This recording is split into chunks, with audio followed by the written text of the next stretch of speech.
Hi everyone, welcome to my series on the gameplay ability system in Unreal Engine 5. In this series, I'll mostly be walking through this sample project as it has some really great examples and documentation on how this whole system works. I'm going to put a link to this in the description below, so feel free to check it out. It has some really great documentation on all of the core concepts and has some interesting examples of all the different kinds of abilities that you can do. In this video, I'll only be focusing on setting up the project, so let's get started. Okay, so the first step is to create a new third-person project. Let's call this demo.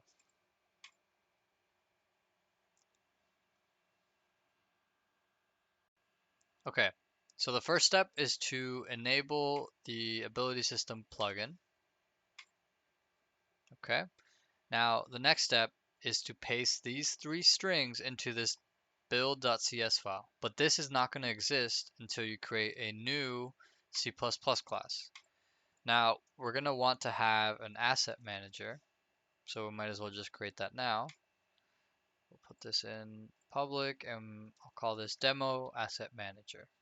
Go ahead and create that class.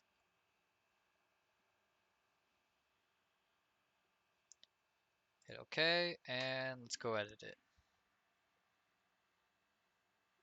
Okay, so the next step is, like I said, to edit this build.cs file. So now that we created a C++ class, the build.cs file is going to exist.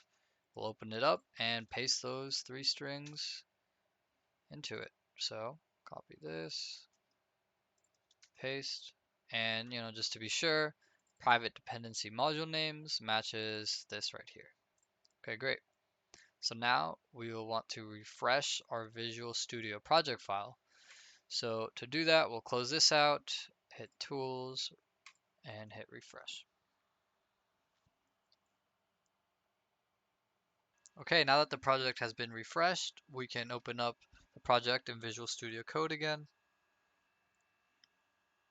We'll go to our Asset Manager header file, and like the documentation says, we'll want to call this function in our Asset Manager start loading uh, override. Okay, so we can declare that here.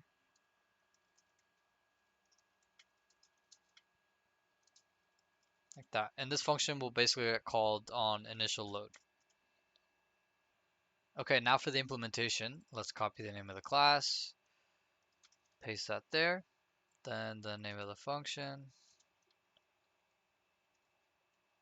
call the super version of it, then let's call the function that the documentation wants us to call, and then we need to import this header file, otherwise it's not going to know what this is. Okay, now let's try compiling it, but I should note that for it to compile, you need to close your editor, and then let's just hit build solution. After building the solution, you should see that it succeeded. And now if you try, like debugging or opening up the editor again, you should see that everything still works as normal. All right, let's try hitting play and verify that everything still works as it did before.